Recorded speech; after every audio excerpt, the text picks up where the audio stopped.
नमस्कार छात्रों, फिर से एक बार आप सभी का स्वागत है।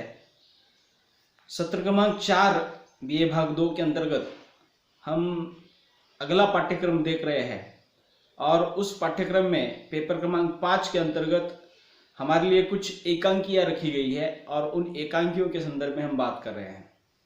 पिछले लेक्चर में मैंने आपको नाटक और एकांकी में क्या अंतर है, क्या भेद किया जाता है, तो वो बातें मैंने बताई। अब इस लेक्चर में हम थोड़ा सा हिंदी एकांकी जो है या उसका इतिहास जो है, उसका उद्भव और विकास जो है, उसके बारे में थोड़ी सी चर्चा करेंगे। अर्थात ये सभी बातें हमारे पाठ्यक्रम में लगाए गए किताब में दी गई है, आप उसको भी पढ़ सकते हैं और समझ सकते हैं। मैं अपनी ओर से उसको समझाने की कोशिश कर रहा हूँ। देखिएगा, हिंदी साहित्य के भीतर जितनी भी विधाएं निर्माण हुई हैं, उन सभी विधाओं का कोई ना कोई अपना एक अस्तित्व है और उसका अपना एक इतिहास भी है, और उस इतिहास को परखे बगैर हम वर्तमान के एकांकियों को समझ नहीं सकते, ऐसा मुझे लगता है। इसलिए हिंदी साहित्य में निर्माण हुई एकांकियाँ, उनका उद्भव और विकास जो है, यहाँ पे मैं आपके सामने प्रस्तुत कर रहा हूँ। देखिए, ये तो एकांकी का वर्तमान रूप पश्चिम के वन एक्ट प्ले से प्रभावित और प्रेरित है। मैंने पिछले लेक्चर में आपको बताया था कि एकांकी को अंग्रेजी में वन एक्ट प्ले कहा जाता है, अर्थात जिसमें एक ही अंक होता है और उसको ही खेला जाता है, उसको ही प्रस्तुत किया जाता है, वही वन एक्ट प्ले है। अर्थात ये वन एक्ट प्ले से ही प्रभावित आज की हमारी एकांकी है। और फिर भी इस बात से इनकार नहीं किया जा सकता कि प्राचीन भारतीय साहित्य में भी हमें एकांकी जैसे लघु नाट्य रूप मिलते हैं। देखिएगा, भले ही वन एक्ट प्ले या हमारी आज की एकांकी जो है वन एक्ट प्ले के पर्याय के रूप में हम उसको स्वीकारते हैं, लेकिन हमारे भारतीय परिदृश्य में अगर विचार करेंगे, हमारे प्राचीन भारतीय साहित्य में अगर विचार करेंगे, तो वहां पर भी हमें एकांकी जैसे लघु नाट्य रूप जो है वहां पे देखने को मिलते हैं। उदाहरणार्थ प्रहसन होते हैं। आप ये जो चला हवाई उदय वगैरह जो प्रोग्राम देखते हैं, उनमें जो कॉमेडी के जो शो प्रस्तुत होते हैं, वो एक प्रकार से प्रहसन ही है। अर्थात ये प्रहसन, नाटिका और भान, ये 3 प्रकार के जो भी कुछ साहित्य रूप थे या मंचन की विधाएं थी, वो एक प्रकार से आज के एकांकी के समान ही थे। इन नाट्य रूपों में एक ही अंक होता था, इसलिए इन्हें उपरूपक भी कहा जाता था। मतलब ये जो मैंने अभी बताया था, प्रहसन, नाटिका और भान, इसमें भी एकांकी जैसे ही एक ही अंक होता था और उनको उपरूपक भी कहा जाता था। भारतेंदु हरिश्चंद्र का अंधेर नगरी इसी कोटि में आता है। हिंदी साहित्य के एक प्रमुख रचनाकार है भारतेंदु हरिश्चंद्र, जिन्होंने अंधेर नगरी नामक नाटक लिखा, और वह नाटक जो है लगभग एकांकी के कोटि में आता है। मैंने पिछले लेक्चर में समझाया था एकांकी और नाटक में क्या अंतर है, कि एकांकी में जब पर्दा खुलता है तो एकांकी शुरुआत हो जाती है, जब पर्दा बंद होता है तो एकांकी समाप्त होती है। तो उसी प्रकार भारतेंदु द्वारा लिखा हुआ अंधेर नगरी नाटक जो है लगभग 1 अंक का नाटक था, और वो ही एकांकी की कोटि में हम लोग उसको रख सकते हैं। भारतेंदु युग में एकांकियों में हमें केवल हास्य, व्यंग्य, वरद समकालीन राष्ट्रीय समस्याओं पर भी विचार मिलता दिखाई देता है। अर्थात भारतेंदु हरिश्चंद्र जी ने अपनी रचनाओं में ज्यादातर जो विषय है राष्ट्रीय एकात्मता या राष्ट्रीय समस्याओं को लेकर वो अपनी बातें वहां पे लिखी है। तो उनके द्वारा लिखे गए साहित्य में वहां पे राष्ट्रीय समस्याओं का चित्रण हुआ दिखाई देता है। भारतेंदु बाबू ने अपनी एकांकी कला में संस्कृत नाट्य साहित्य से भी काफी प्रेरणा ली है। मतलब हमारे हिंदी से पहले संस्कृत नाट्य परंपरा रही है, और उस परंपरा से भी भारतेंदु हरिश्चंद्र जी ने बहुत सारी प्रेरणा लेकर अपनी रचनाएं वहां पे लिखी है। उन्होंने पाश्चात्य नाट्य प्रणाली की भी अवहेलना नहीं की है। अर्थात संस्कृत में जितनी भी बातें थी, उनको जो अच्छी लगी वो उन्होंने ग्रहण की, और साथ ही साथ पाश्चात्य प्रणाली से आई हुई जो भी बातें थी वो भी उन्होंने अपने साहित्य में वहां पे लाने की कोशिश की है। वस्तुतः आधुनिक युग में एकांकी के जिस रूप और शैली का प्रचलन हुआ, वह अंग्रेजी साहित्य की देन है। अर्थात ये स्पष्ट हो चुका है कि आज जो हम एकांकी हम देखते हैं या उस प्रकार की एकांकियां पढ़ते हैं वो सभी के सभी लगभग अंग्रेजी साहित्य से प्रभावित होकर या अंग्रेजी साहित्य की देन है, ऐसा हम मान सकते हैं। यह माना जाता है कि अंग्रेजी में एकांकी का जन्म 20वीं शताब्दी के पहले दशक में हुआ, अर्थात लगभग 1900-1910 के आसपास ये एकांकी का जन्म जो है अंग्रेजी साहित्य में हुआ दिखाई देता है। इसलिए 20वीं शताब्दी के पहले दशक में एकांकी का जन्म हुआ।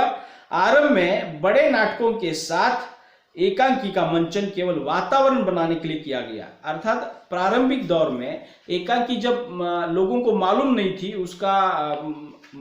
उसका परिचय नहीं था, तो उस दौरान जो है बड़े नाटकों का वातावरण निर्मित के लिए वहां पे छोटे छोटे ये एकांकी के रूप जो है या विधाएं जो है ये प्रस्तुत होती थी और मंचन का वातावरण बनाने के लिए वहां पे एकांकियां खेली जा रही थी। अतः इन एकांकियों को कर्टेन रेजर पटकथा उत्थानक कहा गया था। कर्टेन रेजर मतलब उस नाटक में प्रस्तुत होने वाले जो भी कुछ अंश है या विचार जो है उस एकांकी में संक्षेप में लाए जाते हैं। उदाहरण के तौर पर आज जो फिल्में बनती है और उन फिल्मों की जो टीजर आते हैं, ये टीजर मान लीजिएगा एक प्रकार से एकांकी के समान ही होते हैं, अर्थात जो आपको बड़ी चीज करनी है और उसका संक्षेप में अगर परिचय आप दे देते हो तो समझ लीजिएगा कि वो उस प्रकार से कर्टेन रेजर के रूप में वहां पे मान्य किया जाता है।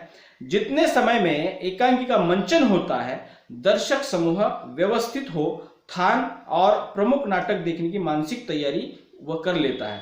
अर्थात उस समय एकांकियां क्यों बनाई जा रही थी, क्यों दिखाई जा रही थी, क्योंकि बड़ा नाटक जब देखने के लिए लोग बैठ रहे होते हैं तो वो अपने स्थान पर स्थिर हो जाए और साथ ही साथ आगे बड़ा नाटक आने वाला है ऐसी मानसिकता तैयार करके वो बैठे रहे, तब तक के लिए वहां पे एकांकियां चलती थी। अंग्रेजी नाटक के इतिहासकार बताते हैं कि 1903 में डब्ल्यू जेकब का लिखा एकांकी बंदर का पंजा, उन्होंने डब्ल्यू जेकब ने 1903 में एकांकी लिखी थी बंदर का पंजा।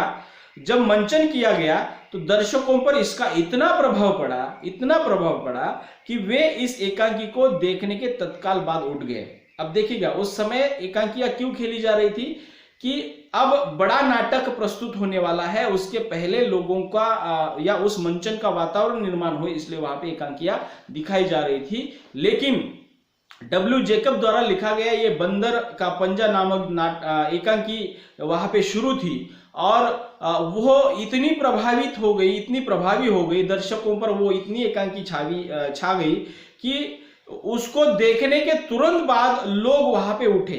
परंतु वहां पे अपेक्षा ऐसी थी क्या कि उस एकांकी को देखने के बाद बड़ा नाटक शुरू होने वाला था, लोग वैसे ही बैठे रहे। तब देखिएगा अचानक वो सभी लोग जो है तत्काल बाद उठ गए। मुख्य नाटक देखने की उन्हें कोई अनिवार्यता महसूस नहीं हुई, अर्थात वह एकांकी इतनी प्रभावशाली लगी कि लोगों को लगने लगा, दर्शकों को लगने लगा कि क्या सही मायने में यही नाटक है और वो लोग उठने लगे। अर्थात इस तरह एकांकी का स्वतंत्र स्थान बनता गया और मध्य साहित्य के इतिहास में इस नाटक की समकक्ष विधा माने जाने लगा। अर्थात उस नाटक के कारण वहां पे हुआ ये कि एकांकी ने अपना स्वतंत्र स्थान बना लिया और नाटक के परे जाकर नाटक एक स्वतंत्र विधा और एकांकी एक स्वतंत्र विधा वहां पे मध्य साहित्य में, वहां पे इतिहास में एकांकी ने अपना स्वतंत्र अस्तित्व वहां पे गढ़ लिया है। हिंदी साहित्य में इस बात को लेकर विद्वानों में मतभेद रहा है कि प्रथम एकांकी कौन सी है और कौन सा एकांकीकार प्रथम है। अर्थात हिंदी साहित्य के भीतर ये रचनाकारों में मतभेद रहा कि हिंदी में कौन सी एकांकी पहली है और कौन से एकांकीकार प्रथम उन्होंने एकांकी लिखी। कुछ आलोचक भारतेंदु बाबू को ही एकांकी का जनक मानते हैं। मतलब कुछ समीक्षक जो है या समीक्षा करने वाले जो आलोचक होते हैं वो हिंदी साहित्य में भारतेंदु हरिश्चंद्र जी को ही एकांकी का जनक मानते हैं। अन्य कुछ आलोचक जो है जयशंकर प्रसाद जी को प्रथम एकांकीकार के रूप में देखते हैं। वे प्रसाद के एकांकी एक घूंट को हिंदी का प्रथम एकांकी मानते हैं। जयशंकर प्रसाद द्वारा लिखी हुई एक एकांकी है एक घुट, उसको ही कुछ समीक्षकों ने हिंदी की प्रथम एकांकी माना है। 1930 में प्रकाशित इस एकांकी में हमें परस्पराबद्ध कथा वस्तु और प्राचीन शैली की दृष्टिगोचर होती है। मतलब जयशंकर प्रसाद द्वारा लिखी गई ये एक घुट नामक एकांकी जो है उसमें परंपराबद्ध कथा वस्तु और प्राचीन शैली उसमें दृष्टिगत होती है। ज्ञातव्य है कि मात्र आधुनिक काल में लिखी जाने से कोई रचना आधुनिक नहीं हो जाती। मतलब इस बात की ओर हमें ध्यान देना जरूरी है कि कोई रचना आधुनिक काल में लिखी गई है इसलिए वो आधुनिक नहीं हो पाती। उस रचना में विषय क्या रखा गया है वो बात वहां पे महत्वपूर्ण बन जाती है। रचना में आधुनिक चेतना हो तभी उसे आधुनिक माना जा सकता है। अर्थात लिखी गई रचना में कोई तो आधुनिक चेतना हो, आधुनिक काल के कुछ परिवेश की स्थितियां वहां पे लिखी गई हो तभी उसको हम आधुनिक मान सकते हैं। तो 1930 में वहां पे जब जयशंकर प्रसाद जी ने एक घुट नामक ये एकांकी जब लिखी तब उन्होंने प्राचीन काल को उसमें ज्यादातर प्रस्तुत किया था और साथ ही साथ परंपराओं को भी उन्होंने ज्यादातर प्रस्तुत किया था। तो कथा वस्तु उस प्रकार की होने के कारण, उसमें आधुनिकता बोध न होने के कारण, आधुनिक चेतना न होने के कारण कुछ आलोचक जो है, कुछ समीक्षक जो है उस एकांकी को हिंदी की प्रथम एकांकी नहीं मानते। सच में 1936 में हिंदी का पहला एकांकी संग्रह प्रकाशित हुआ जिनका नाम है भुवनेश्वर प्रसाद, और उन्होंने जिस एकांकी संग्रह का नाम वो है कारवा। अर्थात भुवनेश्वर प्रसाद द्वारा 1936 में लिखा हुआ कारवा जो एकांकी संग्रह है ये एक प्रकार से शुद्ध एकांकी रूप उसको या शुद्ध एकांकी की विधा वहां पे मान सकते हैं। अधिकांश नए आलोचक भुवनेश्वर को हिंदी का प्रथम आधुनिक एकांकीकार व उनके नाटक श्यामा को प्रथम एकांकी मानते हैं। अर्थात भुवनेश्वर प्रसाद जी ने सन 1936 में सबसे पहले जो एकांकी संग्रह प्रकाशित किया उसका नाम था कारवा, और उसमें से एक नाटक उसको हम एकांकी बाद में उसको स्वीकारा गया, श्यामा नामक जो एकांकी है उसको ही बाद में आलोचकों ने हिंदी की पहली एकांकी माना है। इस एकांकी में भुवनेश्वर पर बर्नार्ड शॉ का गहरा प्रभाव दिखाई देता है। पाश्चात्य विद्वान रह चुके हैं बर्नार्ड शॉ, और उनके द्वारा लिखे गए विचारों को भुवनेश्वर प्रसाद जी ने अपनी रचनाओं में वहां पे प्रस्तुत किया है। इस एकांकी में भुवनेश्वर पर बर्नार्ड शॉ का गहरा प्रभाव दिखाई देता है। स्ट्राइक उनका सबसे अधिक परिचित और प्रशंसित एकांकी है। अर्थात उनके द्वारा लिखी गई जो बर्नार्ड शॉ है उनके द्वारा लिखी गई स्ट्राइक नामक जो एकांकी है उसमें जो भी कुछ कथा वस्तु लिखी गई है वह कथा वस्तु जो है भुवनेश्वर प्रसाद की रचनाओं के साथ वहां पे मिलती जुलती दिखाई देती है। सन 1938 में प्रेमचंद की सुप्रसिद्ध पत्रिका हंस, अर्थात प्रेमचंद जिस पत्रिका के संपादक थे उसका नाम है हंस, और उस हंस पत्रिका में सन 1938 में एकांकी विशेषांक प्रकाशित हुआ जिससे एकांकी रचनाकारों को सही मार्गदर्शन मिला और उन्हें एकांकी कला के नए आयाम, नई दिशाएं मिली। अर्थात हंस नामक पत्रिका में प्रेमचंद जी ने एक एकांकी विशेषांक निकाला और उसमें उन्होंने जो एकांकी लिखने वाले या रचनाकार थे उनके लिए मार्गदर्शन परक या दिशा निर्देश के रूप में वहां पे कुछ बातें लिखी गई और वहां पे एकांकी कला के नए आयाम, वहां पे नई दिशाएं जो है वहां पे प्रकाशित हो गई। इसी काल में हिंदी एकांकी में एक नया निखार आया, उसे वैज्ञानिक दिशा मिली।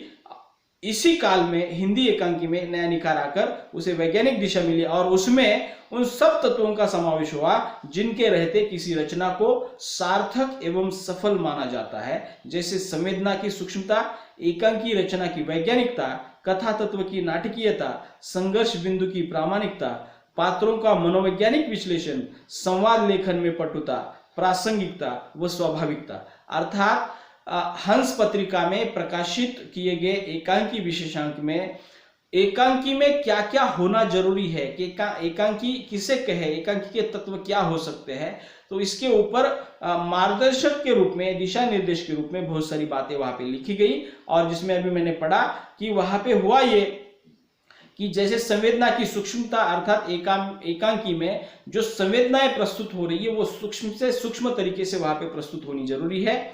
एकांकी की रचना जो है वैज्ञानिक होनी चाहिए, अर्थात वैज्ञानिक जो भी कुछ कारण होता है उसका फल भी उसी रूप में वहां पे निकलना चाहिए। ये भी एक एकांकी की तत्व के रूप में वहां माना गया।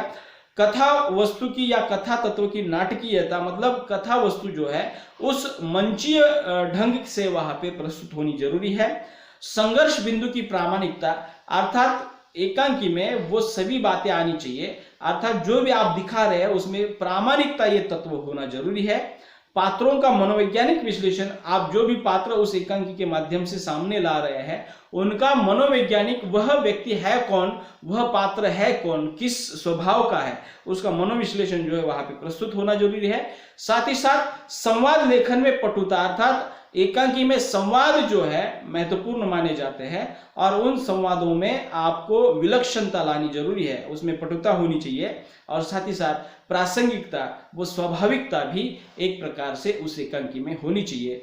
तो प्रेमचंद द्वारा इस विशेषांक में जो भी कुछ एकांकी के बारे में बातें लिखी गई, आगे के एकांकीकारों को वहां पे दिशा मिलती गई और उन्होंने उस प्रकार से रचनाएं लिखना शुरू किया। अनेक शीर्ष कवि व गद्यकारों ने भी एकांकी लेखन के प्रयोग किए, क्योंकि नई विधा के रूप में यह एक रचनात्मक चुनौती थी। अर्थात उस दौरान जो भी रचनाकार थे, जितने भी कवि थे, उन्होंने उन सभी बातों को स्वीकारा और उनके लिए एक चुनौती था एकांकी के लिखने के लिए। ये जो ऊपर हमने जो बातें अभी कही हैं, उन बातों को लेकर उस एकांकी को लिखना एक चुनौतीपूर्ण काम वहां पे माना जाने लगा।